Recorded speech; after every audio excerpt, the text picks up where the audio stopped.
Assalamualaikum dan salam sejahtera diucapkan terutamanya kepada Puan Anissa binti Hang Tuah.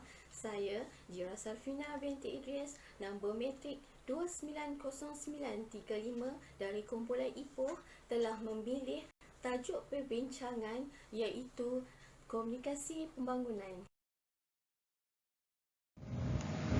Definisi komunikasi Gaffey and Ellman 2010. Komunikasi adalah penyampaian atau pemindahan mesej dari seseorang penyampai kepada orang lain iaitu penerima. Pengenalan komunikasi pembangunan. Komunikasi pembangunan adalah komunikasi yang berguna bagi tujuan usaha memperbaiki keadaan sosial dan ekonomi yang dilakukan oleh negara, khususnya negara yang membangun seperti Malaysia.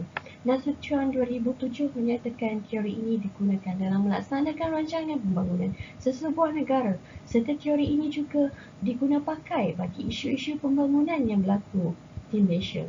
Komunikasi pembangunan juga adalah salah satu dalam proses komunikasi dan media dalam meningkatkan taraf sosial dan ekonomi secara umum bagi melaksanakan rencana pembangunan sesebuah negara. Baiklah, dalam perbincangan tajuk ini, saya telah menemui ramah seorang yang disegani ramai di jabatan saya bertugas. Beliau tidak asing lagi, iaitu Tuan Haji Zamri Muhammad Sahari, Timbalan Pengarah Hal Ehwal Pelajar di Kolej Profesional Mara Sri Iskandar Perak. Baiklah Tuan Haji, dengan era pembangunan negara kita yang sedang membangun ini, apakah pendapat Tuan Haji berkaitan dengan komunikasi pembangunan negara kita ini? Bila kita bercakap tentang komunikasi pembangunan ini, sebenarnya komunikasi pembangunan ini banyak dibahaskan dah lama dah sebenarnya oleh negara-negara membangun sebenarnya. Maknanya isu ni bukan isu baru, isu lama, ya.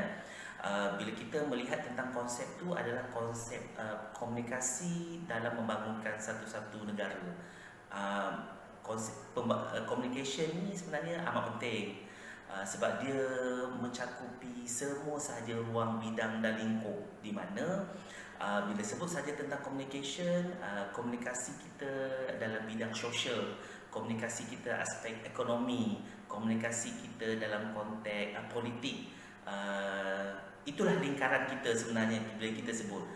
Bila kita menyebut tentang komunikasi sosial ini adalah tentang pembangunan individu, keluarga, pembangunan bagaimana kita nak menjadikan generasi kita ni adalah generasi yang mempunyai adab dan tata susila yang baik. Itu kalau kita sebut pasal sosial, skop kecil yang saya sebut. Kalau pembangunan segi ekonomi pula, ini lebih luas bidangnya, ruang lingkupnya.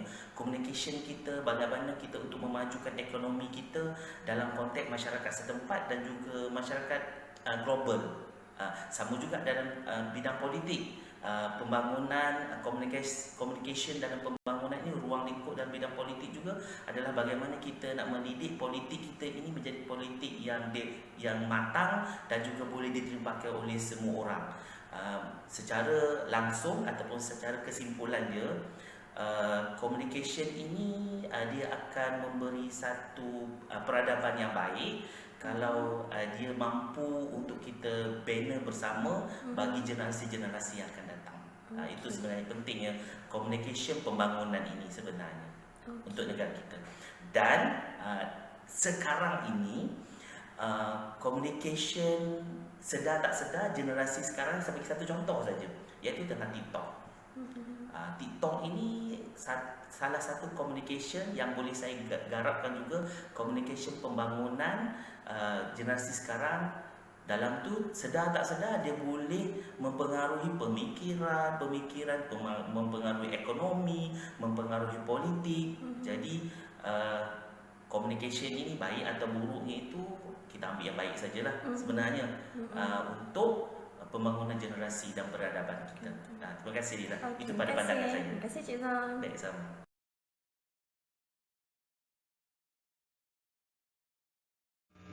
Fungsi komunikasi pembangunan di Malaysia. Dalam usaha pembangunan negara, teori ini amat bermanfaat dalam proses menyebaran maklumat untuk memberi penerangan kepada rakyat. Komunikasi pembangunan memfokuskan kepada penyampaian dan perkongsian idea ideologi dan inovasi dalam pembangunan daripada kerajaan kepada rakyat dan sebaliknya. Dengan adanya pelibatan dua hala sebegini, masyarakat akan mula sedar akan kepentingan penyertaan mereka dalam proses pembangunan negara. Komunikasi pembangunan ini akan menyebabkan rakyat sesebuah negara akan berminat untuk memberi idea dan pandangan mereka demi kepentingan negara.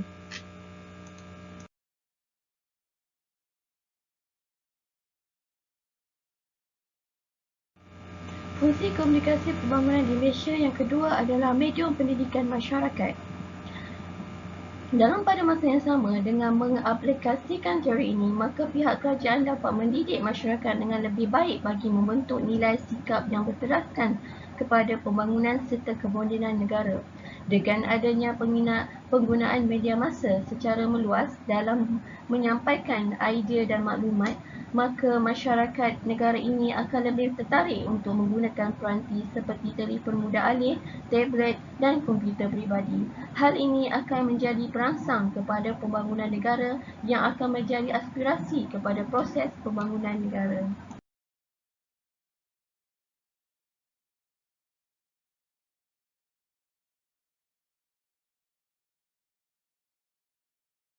Yang ketiga pula adalah menjadikan komunikasi lebih sistematik. Usaha untuk membangunkan negara bukan merupakan sesuatu yang mudah. Dengan yang demikian, komunikasi pembangunan dilihat sebagai satu usaha untuk mengaplikasikan tindakan komunikasi yang lebih sistematik, terancang dan memfokuskan kepada pembangunan. Maka dengan yang demikian, kerajaan boleh menyalurkan maklumat dengan lebih meluas bagi mempengaruhi rakyat untuk menyokong sebarang perubahan pembangunan. Hal ini akan memberikan satu perubahan yang aman sambil memodenkan masyarakat, dalam erti kata mempertahankan semangat patriotisme dalam kalangan masyarakat. Fungsi yang keempat pula adalah menjadikan satu proses psikologi. Komunikasi pembangunan ini dilihat sebagai satu pendekatan psikologi yang mana tujuan kerajaan dalam memberi maklumat kepada rakyat adalah dengan jelas dalam mencapai pembangunan negara. Dengan mengubah persepsi mereka daripada pemikiran tradisional kepada pemikiran yang lebih moden, maka lebih ramai rakyat negara ini akan sedar akan tanggungjawab mereka sebagai salah seorang warga negara. Penyertaan mereka dalam bidang politik akan dilihat dengan lebih jelas. Hal ini ditambah lagi dengan peranan media massa dalam mencipta satu pengalaman baru kepada rakyat dalam menyampaikan maklumat secara atas talian. Dengan itu, maklumat akan sampai kepada rakyat dengan lebih cepat dan tepat. Masihkah ingat lagi tragedi yang berlaku ke atas pesawat kita MH370 dan serangan terhadap pesawat MH17?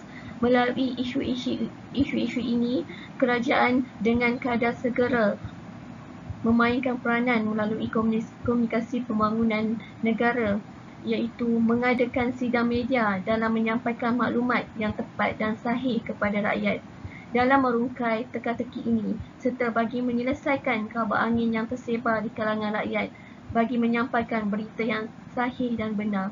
Komunikasi pembangunan ini juga menjadi sumber utama kepada rakyat, iaitu ia dapat membantu dalam membangun semula negara bagi pasca pandemik COVID-19 yang dapat kita lihat pada hari ini. Cara bagi mengatasi masalah komunikasi pembangunan di Malaysia adalah dengan cara kerajaan menyampaikan maklumat dengan tepat, iaitu melalui media sosial, forum, risalah, contohnya seperti surat khabar, artikel dan jurnal. Kedua pula iaitu sumber pengetahuan masyarakat. Dalam berhadapan dengan penularan COVID-19 pada hari ini, aplikasi teknologi ini dapat dilihat menjadi satu sumber pengetahuan masyarakat yang utama. Masyarakat Malaysia semakin celik teknologi dan ini membolehkan mereka mendapat capaian maklumat yang baik. Maklumat-maklumat yang disampaikan oleh pihak kerajaan menjadikan Malaysia, negara ini lebih peka akan peri pentingnya penjagaan kesihatan diri. Dengan yang demikian, rakyat negara ini akan saling mengingati antara satu sama lain akan peraturan-peraturan yang telah ditetapkan oleh kerajaan dalam mengekang penularan COVID-19.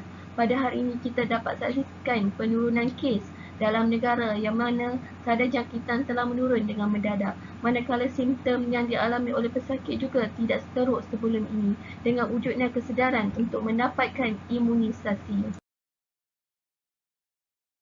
Yang ketiga pula adalah kemahiran komunikasi.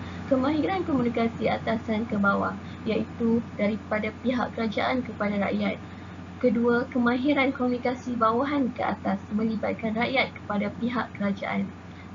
Kemahiran komunikasi mendata, proses komunikasi dalam kalangan rakyat seperti pertukaran informasi, penyelesaian masalah dan konflik melalui aktiviti bersama.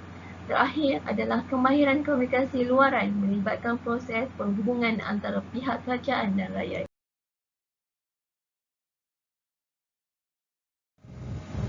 Gambar rajah ini menunjukkan bahawa komunikasi daripada atas ke bawah dan bawah ke atas, dari kerajaan kepada rakyat dan dari rakyat kepada kerajaan. Di sini saya dapat membuat kesimpulan betapa pentingnya komunikasi di dalam pembangunan, kerana dalam komunikasi kita dapat menyampaikan maklumat serta memberikan kefahaman kepada individu dari sudut pembangunan ekonomi, sosial dan politik. Selain itu juga, komunikasi ini dapat memberi kesedaran kepada individu tentang pentingnya komunikasi dua hala antara kerajaan dan rakyat bagi berkongsi maklumat yang tepat dengan terhasilnya idea-idea bernas yang membantu dalam pembangunan negara Malaysia.